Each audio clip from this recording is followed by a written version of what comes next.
Shalom, selamat pagi, Ibu Bapak, Saudara-saudari. Memulai segala aktivitas kita pada pagi hari ini, dari Bukit Sion, saya mengajak kita untuk memulainya dalam persekutuan dengan Tuhan. Kita akan membaca dan merenungkan firman Tuhan dari kitab Kisah Para Rasul pasal 10 ayat 9 sampai ayat 23. Sebelum itu mari kita berdoa. Ya Tuhan Allah Bapa dalam kerajaan sorga, di pagi yang indah ini ya Tuhan, kami kembali mengangkat puji dan syukur atas kasih dan penyertaan Tuhan yang selalu nyata kami rasakan dalam kehidupan kami. Pada pagi hari ini ya Tuhan, kami akan membaca dan merenungkan firman-Mu.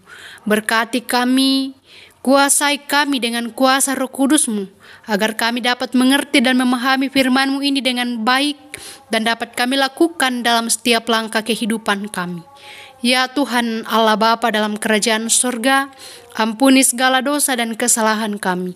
Berfirmanlah kepada kami siap mendengarkan firman-Mu. Di dalam nama Tuhan Yesus, itulah Tuhan dan Juru Selamat kehidupan kami. Amin. Kisah Para Rasul pasal 10 ayat 9 sampai ayat 23, firman Tuhan berbunyi demikian. Keesokan harinya ketika ketiga orang itu berada dalam perjalanan dan sudah dekat Yope, kira-kira pukul 12 tengah hari, naiklah Petrus ke atas rumah untuk berdoa. Ia merasa lapar dan ingin makan. Tetapi sementara makanan disediakan, tiba-tiba rohnya diliputi kuasa ilahi.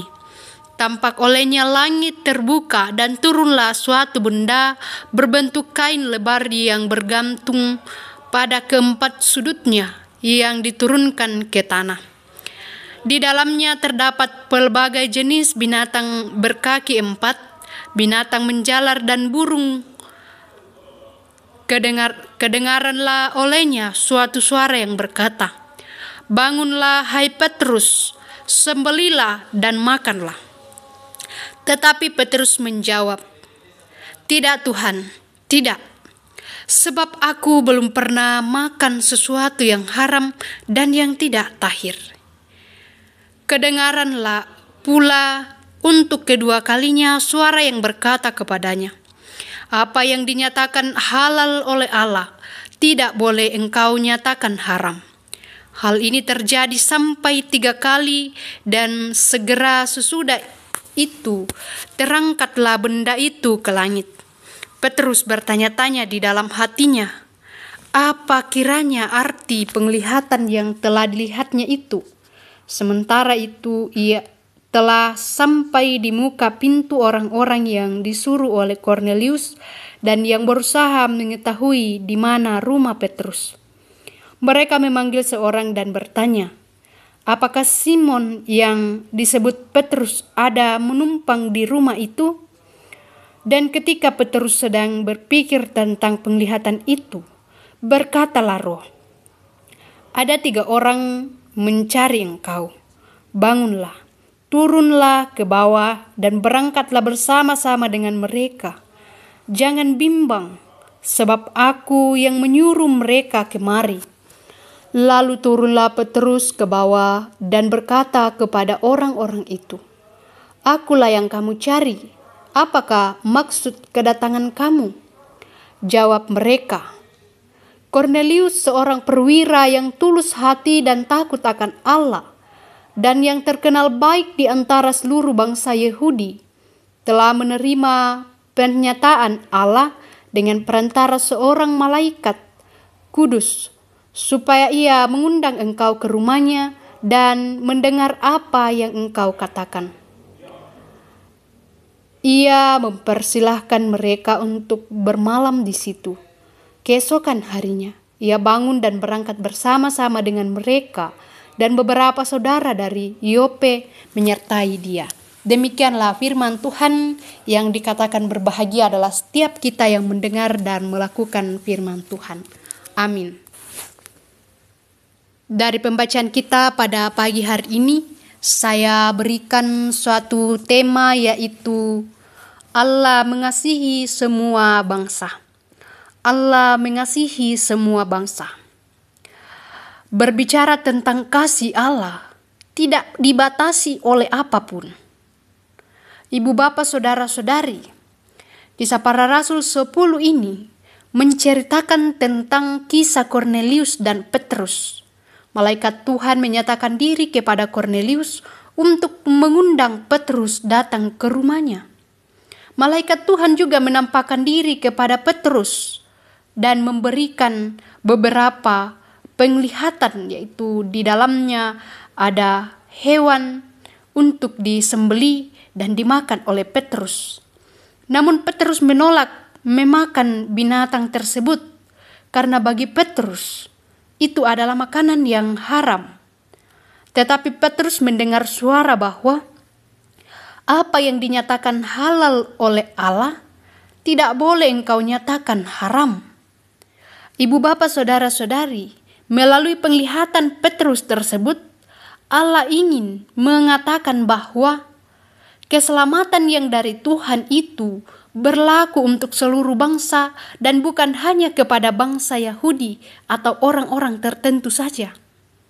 Lalu kemudian Tuhan menyuruh Petrus untuk menemui 3 orang utusan Kornelius yang mengundang Petrus ke rumahnya. Hati Petrus pun terbuka untuk menemui Kornelius yang menjadi utusan Allah tersebut. Nah, ibu bapak saudara-saudari, yang menjadi perenungan bagi kita adalah apakah kita masih sama seperti dengan orang-orang Yahudi yang membatasi diri untuk memberitakan keselamatan Tuhan kepada semua orang. Perlu kita ketahui bahwa keselamatan dari Tuhan, kasih dari Tuhan berlaku untuk semua orang, tidak dibatasi oleh suku, ras, dan bangsa. Olehnya itu, ibu bapak saudara-saudari, marilah untuk teruslah setia kepada Yesus dan beritakanlah bahwa Yesus Kristus telah mengorbankan dirinya. Ia telah bangkit untuk menyelamatkan semua orang yang mau menerima Dia dan percaya dan hidup di dalam kebenarannya. Demikian firman Tuhan. Roh Kudus memampukan kita. Amin. Mari kita berdoa. Kembali kami mengangkat puji dan syukur kepadamu Tuhan atas penyertaan-Mu. Pada pagi hari ini kami telah membaca dan merenungkan firman-Mu. Roh Kudus-Mu yang memampukan kami untuk memahami firman-Mu ini, terlebih melakukannya dalam setiap langkah kehidupan kami. Ya Tuhan Allah Bapa dalam kerajaan surga, kami berdoa untuk seluruh umat Tuhan, dimanapun berada pada saat ini, yang dalam kelemahan tubuh. Tuhan memberkati mereka, Tuhan menjamah bagian tubuh mereka, Tuhan menaungi mereka dengan kasih setia-Mu, sehingga mereka juga merasakan kasih dan penyertaan Tuhan, mereka boleh merasakan kesembuhan. Ya Tuhan Allah Bapa dalam kerajaan surga, kami juga berdoa untuk orang tua kekasih-kekasih kami yang dalam masa tua. Tuhan memberkati, memberi kekuatan, kesehatan, sehingga mereka dalam masa tua tetap merasakan kasih dan penyertaan Tuhan, merasakan sukacita, dan terus memuji memuliakan nama Tuhan. Ya Tuhan Allah Bapa dalam kerajaan surga, kehidupan kami sepanjang hari ini kami hanya serahkan ke dalam tangan kasih Tuhan.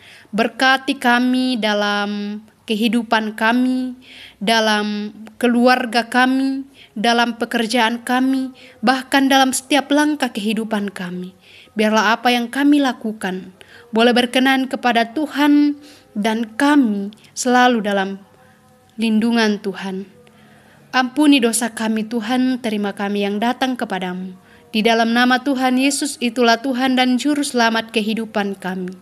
Amin. Demikianlah ibadah kita pada pagi hari ini. Selamat pagi, selamat beraktivitas. Tuhan Yesus memberkati.